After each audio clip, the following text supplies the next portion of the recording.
Well, good afternoon and welcome.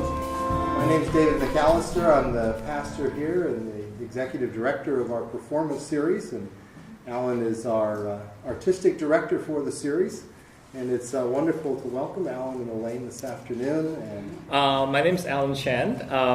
I am the person who is curating for this program we call the Gateway Jazz Initiative. What we did is we try to match up with different artists and with musicians and do some collaborations together. This is the first event, which is the reception and the exhibition.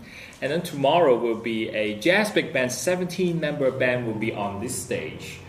Performing composition by me. I've been working on a lot of jazz big band pieces the last 3-4 years, so you will hear some of my music tomorrow. Today we will have a preview of brand new pieces that I wrote, musical settings of Elaine Cohen's poems. And so Elaine.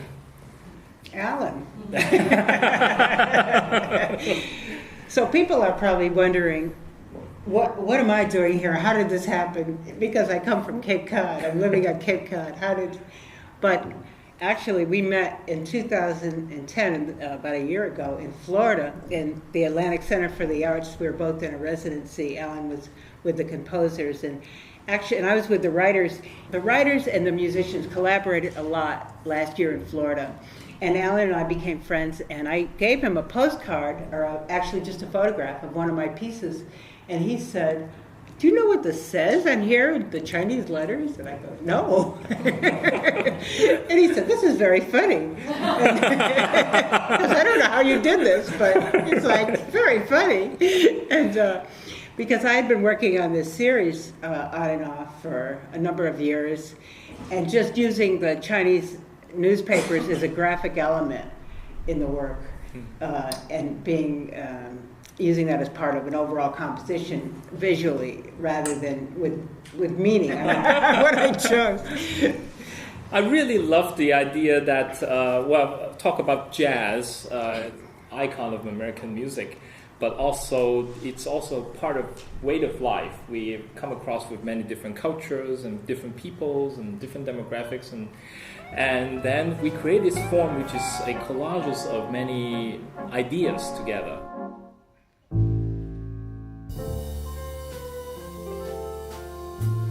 The residency, we also talked a lot about jazz because I have a background in jazz, and Alan, with his classical background, was just getting into doing a lot of work in jazz and being with the BMI Jazz Composers Workshop. So collage is a lot like jazz too, where it's an amalgam of many different cultures and forms and musics. So, but really my interest in Chinatown all started in 1969. When I first arrived in San Francisco. I've lived near Chinatown in San Francisco for a number of years, and I've been very influenced by many Asian ideas. There's the I Ching, there's feng shui, there's martial arts, and those kind of get incorporated, I think, when you live in San Francisco, especially, get incorporated into your lifestyle and your way of thinking. But what really started the series was a trip to New York City in about 2006, a summer trip. And I was with my girlfriend. We were down on Canal Street, and I said, "Oh my God, it's like being in Hong Kong or Singapore. No one is speaking English. Everybody is elbowing you out of the way to get at something." And the streets were packed, and it was hot, and it smelled, every few steps was another smell, and it was just so rich and varied and textured and interesting that I really liked it, and picked up a lot of Chinese newspapers, Jaws papers, good luck ritual papers that the Chinese use, and repurposed them for my own ends, and that was the beginning of this series you see here today.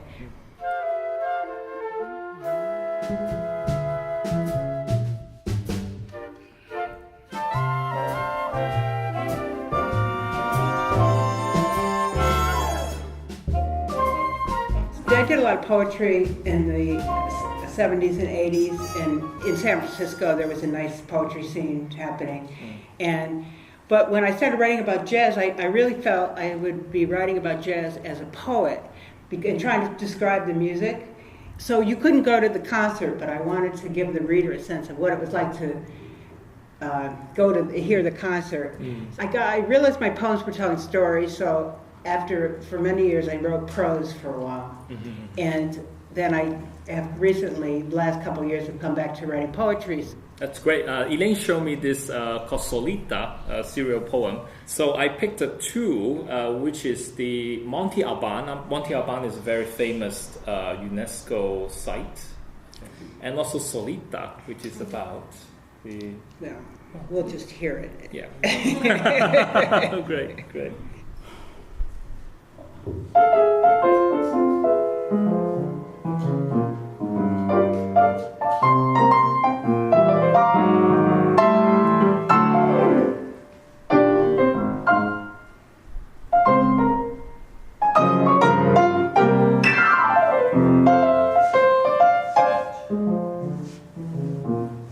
In Spanish, the feminine for alone is solito.